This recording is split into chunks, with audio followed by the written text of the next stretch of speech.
Good morning. Wait, afternoon. Holy goodness, it is lunchtime, Alrighty. Marnie. You know what's so cool, Marnie, is that my son started this morning with a moment of gratitude. And I said, really? Okay, let's do this. And he said, yeah, he got it from his band teacher. So shout out to Mr. Diefendorfer. They start every morning in their class with a moment of gratitude. And he also added a moment of positivity. And here's what he said.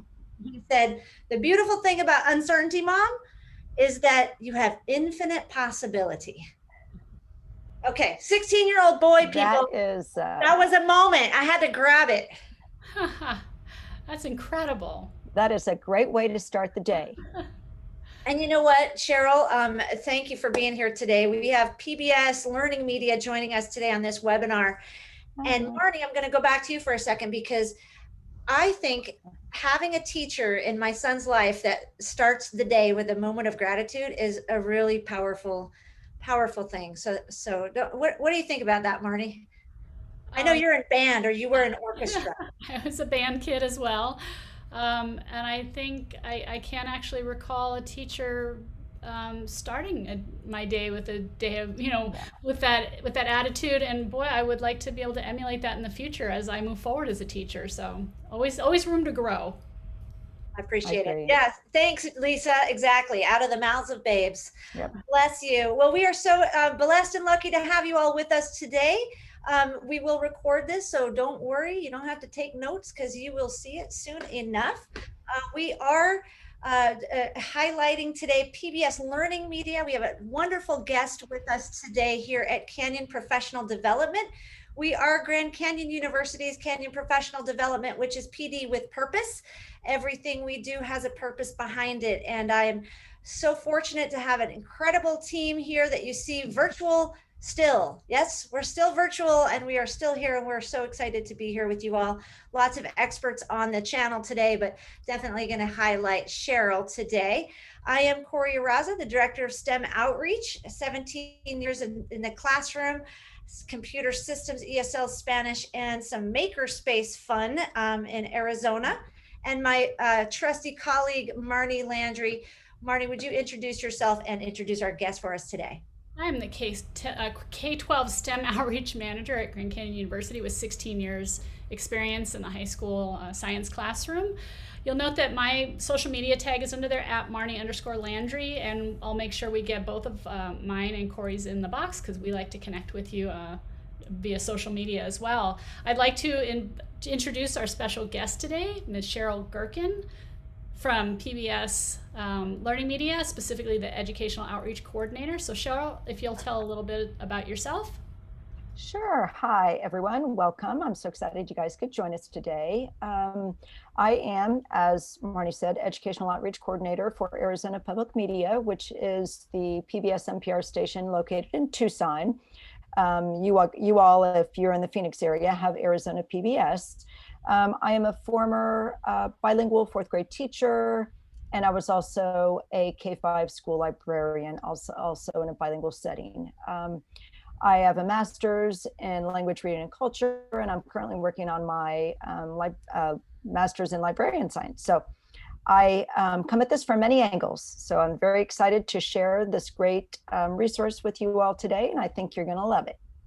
What's so great is that you have that experience in the classroom. So we really appreciate, you talk the talk and you walk the walk, Cheryl. So indeed. So excited. Go ahead, Marnie.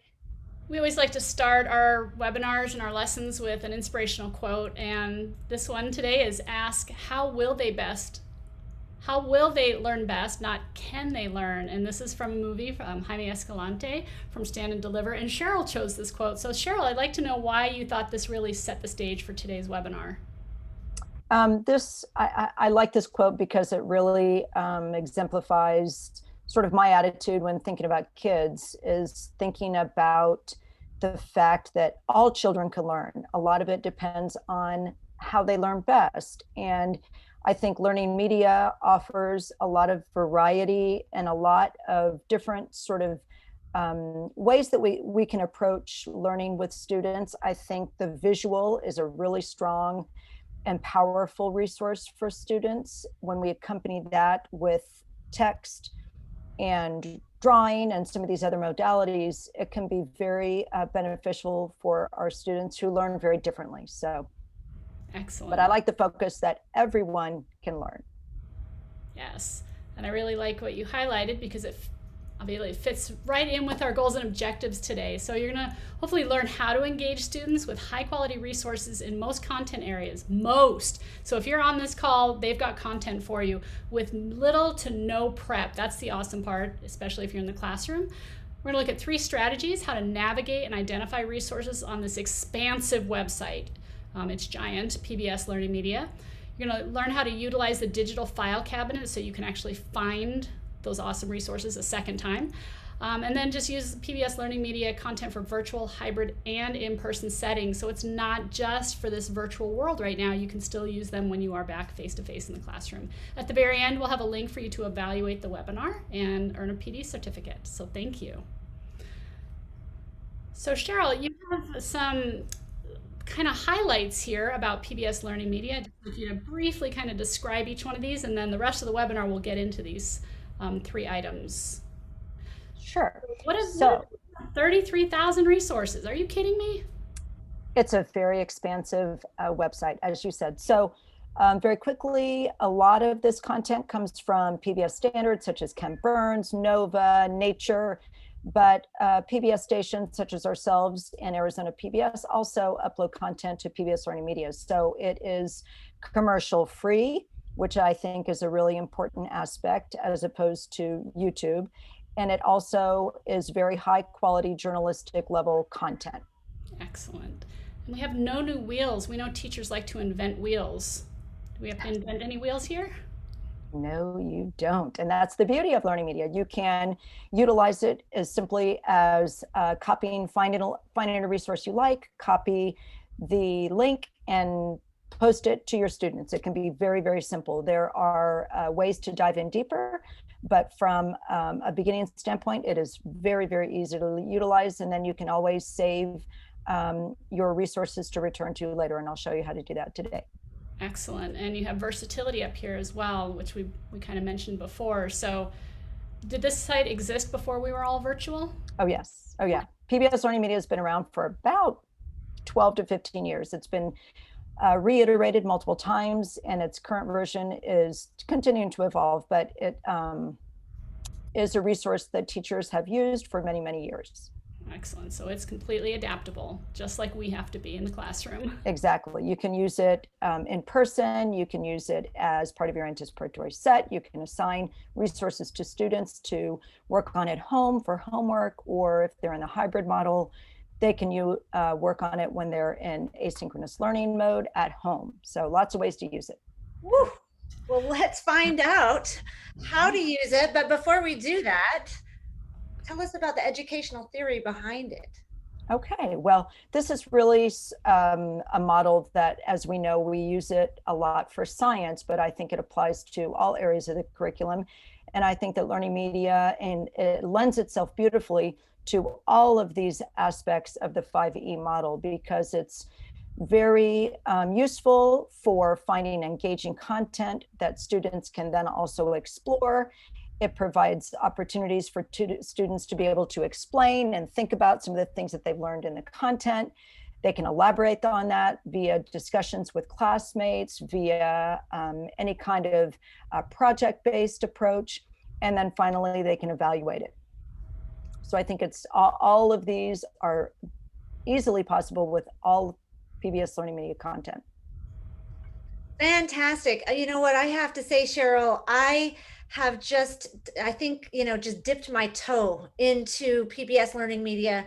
And perhaps that's because I felt a little intimidated. You know, when I needed something, I would go occasionally, but I think that there's so much more here and it's so organized. So I'm thrilled to hear what you have to teach us today. So Marnie, let's say we jump right in, right? Let's jump in like we normally do.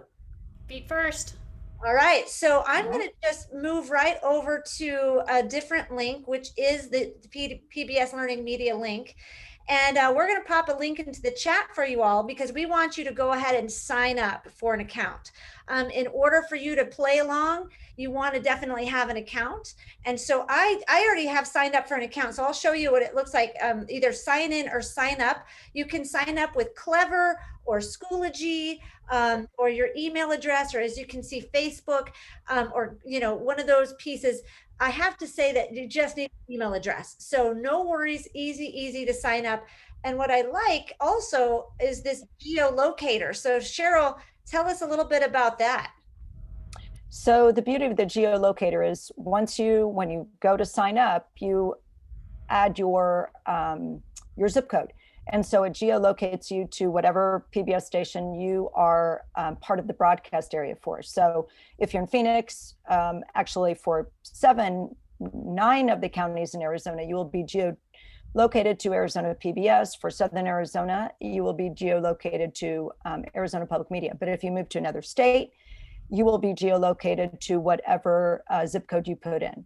So, and that is for the purposes of aligning the resources to state standards, which is why that is important. That is so cool. Like, that's something as a teacher for so many years, I just didn't know. So I'm going to go ahead and click sign in. You all are signing up. So you can see that you can sign in with these different areas here. I, of course, use my Google account, but you can use whatever email you want, including your school email, and then boom, you are in the system. So I just did that quickly. While you're doing that, I'm going to stop my share. I'm going to have Cheryl take over the screen share. And then she's going to take us through those 3 things we looked at earlier: resources, making a folder, organizing your resources, and being able to use this resource in your classroom today or tomorrow. So let's start. Go ahead and take over our screen share, Cheryl, and let me know if you need any help. All right. So just want to make sure everybody can see my screen. Can everybody see this, the homepage of Learning Media? So pop that into the chat if you can see her screen. I can see it just fine. I think we're good to go, but we always love to see it in the chat if you guys are with us and ready to follow along. Perfect. Okay. Wait, I'm signing up still. All right. Hold on. I see confirmation. Awesome. Thank you. So here you are on your homepage. This is the land of 33,000 resources. So I'm going to come to this as a 4th grade teacher, and I'm going to be performing a search for you all so that you can look at some of these resources. So there's 2 things that I'm going to show you. One is just your subject area, and you'll be able to look at this on your own, but it is very expansive. There's a little bit for everybody. And what I'm going to do, rather than go in by subject area, I'm going to come in and I'm going to search in the keyword search bar. So you get different results when you do different searches. But right now, I'm my 4th grade teacher, and I want to look for Native American content. Okay, I'm very interested in finding things for my November, but I like to use them throughout the year. Now you can see that yielded 7,500 results almost. That is way too many. I don't really want to do that. What I'm going to do is I'm going to target a little bit broader range than my 4th grade categories. And one thing that is great about Learning Media when you search is that you can search by content type. So like I said, there's mostly videos, but you also get interactives. There are games, there are more text-driven interactives. And that is particularly what I want to look for. Subject area, I'm going to leave open because I want to see all of the different sort of cross-curricular opportunities, but I am going to click interactive lesson and interactives. And So Cheryl, for native, interrupt yes. for a quick second and ask, Yes. what is a collection? A collection is a wonderful way to find resources. Collections are groupings around a particular theme. Say, for instance, our station created a documentary about teens living with mental illness. And what we did is we broke out that longer piece into smaller segments and created a collection. So that collection is focused on Not Broken. Okay, but there are collections. Nova has a lot of really great collections based on some of their shows. So for you all, you definitely, when you have a chance, definitely go through that collection section. And I will show that in just a moment, but you'll definitely want to peruse that as well. But for my 3rd through 8th grade results, for interactives and interactive lessons. You'll see that here on the left-hand side. That's where I can filter by resource type. I've got 148 resources. Wow, that's a lot. So what I want to do is I'm going to pick one that seems like, this looks like an interesting one. Life in a Native Kentucky Village. This would be super cool to do a compare and contrast with how some of our Native tribes in Arizona have lived traditionally. So I'm going to pick this one. So in thinking about that, going back to how we save and how we can access these at our fingertips, I want to make sure that everybody knows about their dashboard. And this is one thing that people often forget, but this dashboard is really the heart of the functionality. And this is where you're going to save all of your favorites. So it's going to take a little bit of practice. The help button on PBS Learning Media is fantastic because this is just a quick perusal, but you can always go to help to find any of this content later. But in order to favorite it, I see over to the left, I've got some of my ability to share it to Google Classroom, assign or share, and I'm going to favorite it right here. And you'll notice that the heart was filled in. So now what I do is I'm going to go back over to my dashboard. Again, I got to go back to my guts here, my digital file cabinet, and I'm going to go to my favorites. So it's a little bit multi-stepped. In order to get to your favorites, you just want to remember you have to go back to your dashboard. My computer is apparently thinking. Okay, and there it appears. So they appear in chronological order as you add them. Life in a Kentucky Village. Super. So right now, neither of these are highlighted because I can't do anything until I click this little box to the left-hand corner. Now my add to folder and my delete favorites are available.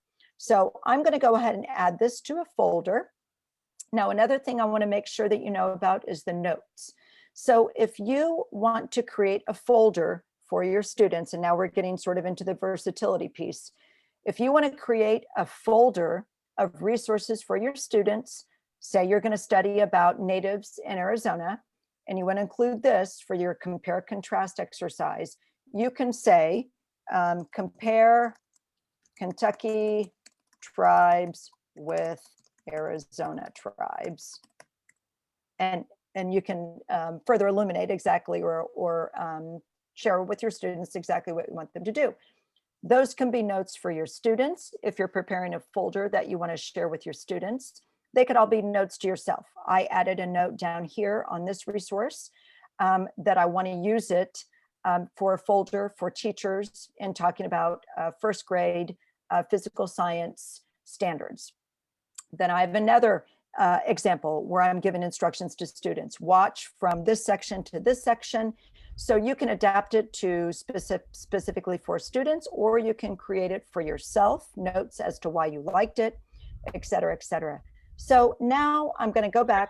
I just want to, Marnie, I just want to clarify. So Yes. if I were to type in my notes section, those are notes to me. But if I share the resource, that those notes also get shown to whomever I've shared them with. The way they get shared is through a folder. So Right. I'll show you how this works. But Okay? I just want to know that anything I type in there, my recipient would see as well. Exactly, as Great. long as it's in a folder. If you Okay. just share the resource without adding it to your favorites and then adding to a folder, they will not access those notes. So the Right. folder component is important. Perfect. Thank you. Thank you for asking that question, Marnie. So then I'm going to add it to a folder. So now it's in my favorites. Okay, over here, there's your favorites also. I've got a long list, but it's now in my favorites. But now what I want to do is I want to add it to a folder if I already have one, or create a new one. Now, as it just so happens, I do have a Native Americans folder, but you can also add a new folder, which is always down below. Okay, so I'm going to repeat that. So in order to add to a folder, I've got to click on it. Now it's highlighted and I can add it, and I'm going to click on Native Americans and I'm going to save those updates. Lo and behold, there it appears. I know it's in my Native Americans folder. Now it can also be part of any folder. If you want it to be in 50 folders, that's fine. It's a little bit cumbersome for you, but the point is this is your organizational file cabinet. This is for you to set up.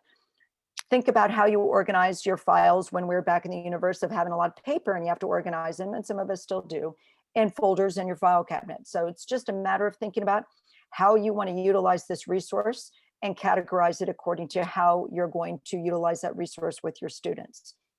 And So- Cheryl, I think it's very intuitive. I was just mentioning in the chat that I like to favorite a lot of items because it's easy for me to find them and then assign them to a folder.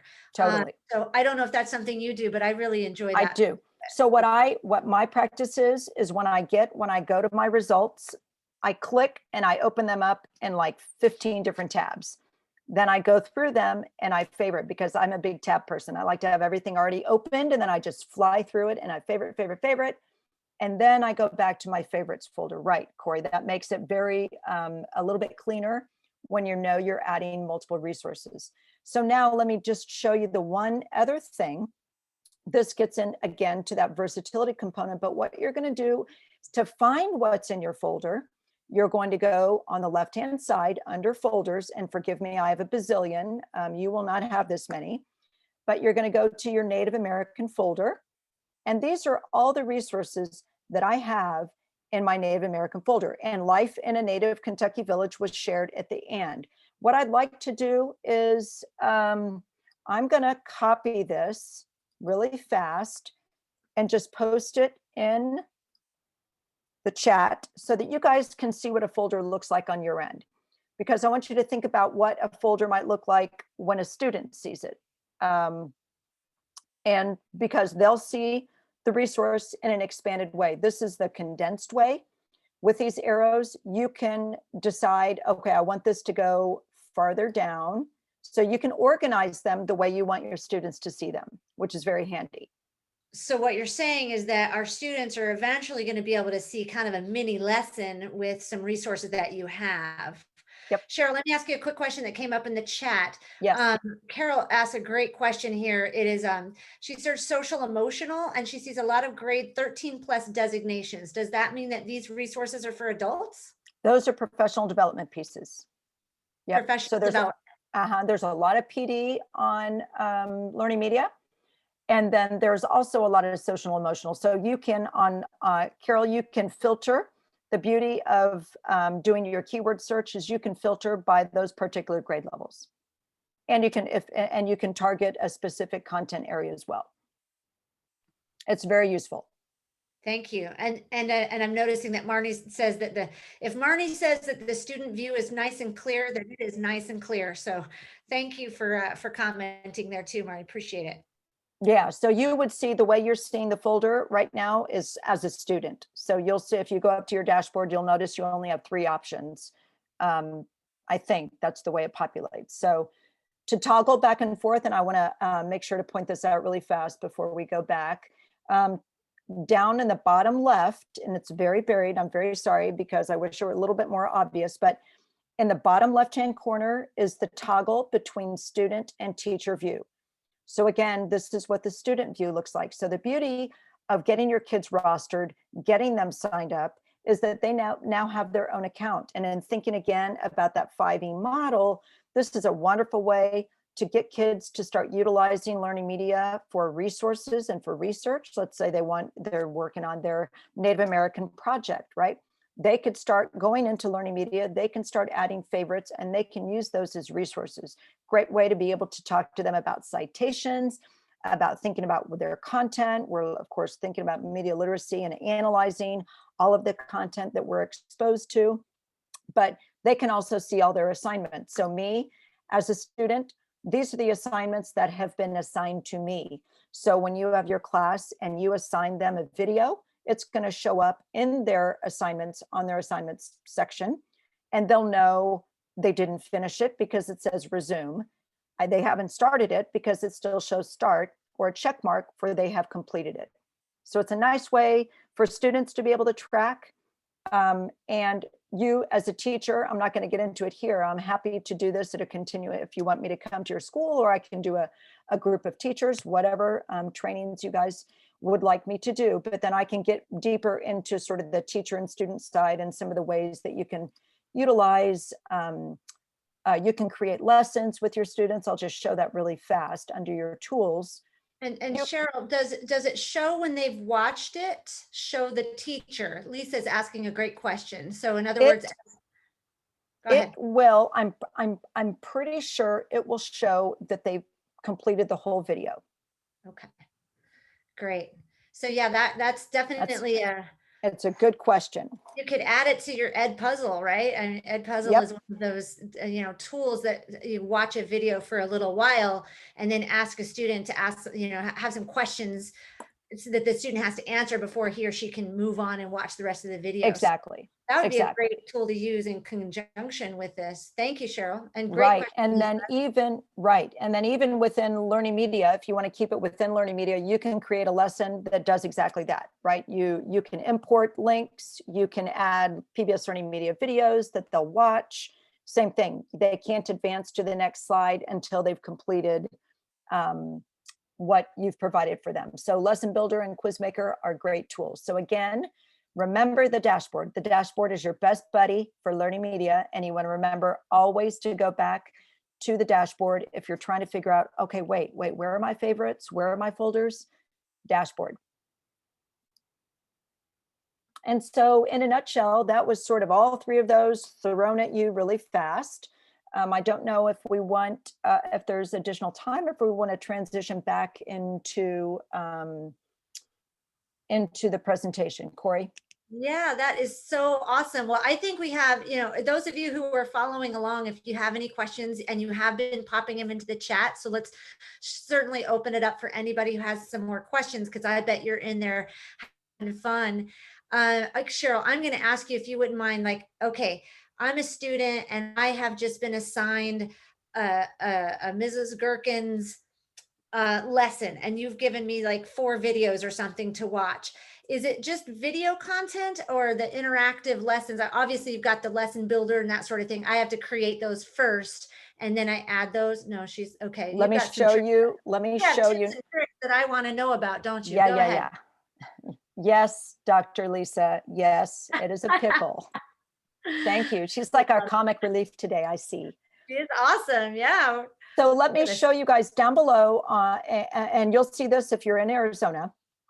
There are some collections highlighted down below, and these are items that I've identified as being valuable to teachers. There is an interactive lessons collection. You can search by subject, you can search by grade. So let me go back to my K5.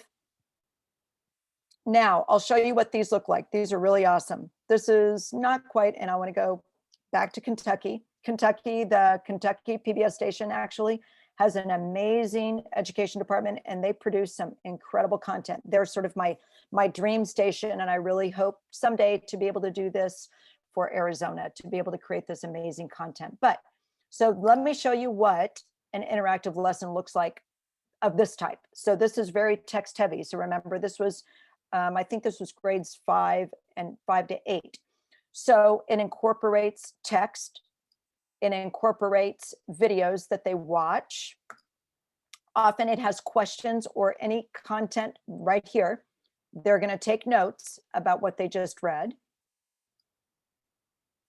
They're going to do, there's a match it on this one. So there provides both text, videos, and some sort of note-taking experience. Here they're working on highlighting.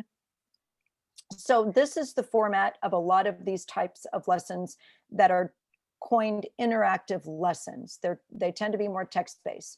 Other interactives tend to be a little bit more gamey, but those are great for assigning to your students because you've got your lesson all in one. And of course, this is about Kentucky, but it's still useful in talking about the Underground Railroad, slavery, fugitives, perfect for Civil War.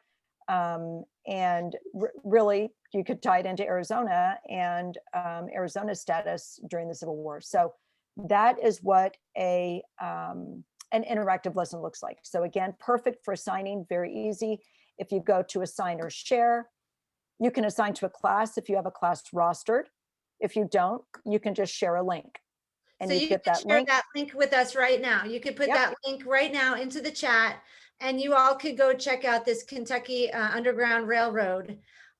This is really cool. I'm with you, Marnie. You don't have to create anything. No. That was an awesome lesson. the Kentucky's Underground Railroad, that you could just kind of plug and play. Exactly. It's That is very comprehensive. Right. Right. really So fabulous. I hope my goal this year is to really try to develop a couple of those lessons for us in Arizona, focused on Arizona history. I hope to be able to do that. That's a project that I'm going to try and really focus on in the summer. So stay tuned. Wow, that's so great. So you're such, I mean, what a servant leader you are in this scenario to be able to really bring us something for Arizona. We appreciate that very much. But I will tell you that GCU, we go all over. So Right. what's already in there is awesome. And I really love the fact that you can just share that link. But my goodness, I want to talk even more about PBS. There, you've just scratched the surface. Let's go ahead and go back into our slideshow, because you have a couple more tips for individuals regarding professional growth, moving over on that pay scale and what PBS Learning Media can do for you. Will you tell us about these self-paced courses, Cheryl? I sure will. So these professional courses that I'm referring to are part of KQED Teach, which is out of San Francisco. KQED Teach has created this self-paced, free professional development opportunity, and they call it media literacy certification. So there are 8 modules that you can complete. They're about 6 hours each. The modules, what they do is they provide some preliminary reading and exploration on your end. You create a lesson plan, you submit it to KQED for them to either approve or give you feedback. Then you do that lesson with your students, and then later you upload evidence and reflection. There you get, and then you get your micro-credential from Digital Promise. So after you complete the 8, then you can add media literacy certification to your resume, which is a beautiful thing to add. But what's so amazing about this KQED Teach opportunity is that not only is it free, it's self-paced, but the content is incredible. So the one that I love particularly is this one about infographics. So this is making media from classroom use, images, graphics, and interactives. So this teaches students how to use interactives. And interactives are a wonderful way to ask our students to synthesize a lot of information. It's a way to get them to learn how to approach data thoughtfully and in different ways. And it teaches you learn it first, and then you teach your students. And so it's a really fun, and I've done infographics before, they're really fun to do. And I think that this is a wonderful opportunity for you, especially during the summer, if you're looking to do some PD time when we're not so stressed during the school year. But there are also other, as we saw on the previous slide, there's a class about how to make digital comics. There's how to evaluate sources online. There's how to produce media with early grades, how to produce media with older students, how to do audio editing, a whole slew of really cool things. And each module really does only take about 6 hours. So it's not a huge chunk of time, and a wonderful resource. My goodness. And you can certainly use that for professional development in your district, I'm quite sure. As an administrator, Carol, I might think this would be great to assign to maybe your teachers. Marnie, what are your thoughts? Well, that's a great use of teacher time, because they're going to create something that they can use in their classroom. It's not something extra. Right. My goodness. Yeah. Create something that you can use in your classroom and get paid for. Not a bad plan. I like the comment that's in there. It says in free. As you were going over the previous, the website, all the resources, my question seems like what is the cost? Because a lot of times websites will show you this great content and you get to use some of them, but then you've got to buy a subscription to use the rest of it. So what's the bait and switch here, Cheryl? There is no bait and switch. I promise. Everything is free. Everything I've showed you today is free, and it will always be free. And my services to do trainings with you, your school, your community group are free. I can go, because now I'm not going to say a benefit of COVID, because it's been not beneficial to any of us in any way, but it has allowed us to be able to use the virtual space to now go anywhere, and our borders are now completely open. So I can go anywhere in the state. I can go anywhere, and I can provide trainings for you and your community. I just want to absolutely reiterate that. So you saw this giant site, you saw 33,000 resources. Cheryl did a great job of just walking us through how to find things, but it's a lot. And I know if you've done staff training, people are at different levels of being able to figure that out. She will come to you either in person or virtually and train your staff for free. So what an incredible resource, PBS Learning Media, and we have here with Cheryl. So that just still blows my mind. Free. Yeah, I know. No one can ever believe it, right? Principals are always like, "Wait, what?" It's And free. I think I might, if I were a principal, I might bring you into a staff meeting and do a kind of a mini teach, like Yes. them into it. I think that would be a really great idea. Wow. Thank you. Thank you. Thank you.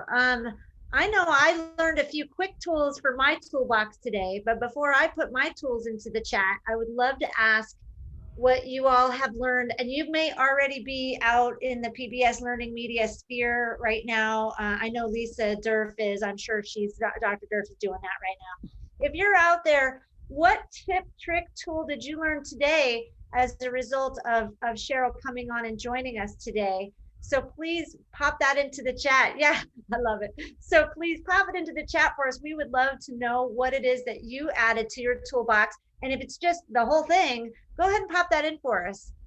We'd love to know so that we can bring back more great experts like Cheryl.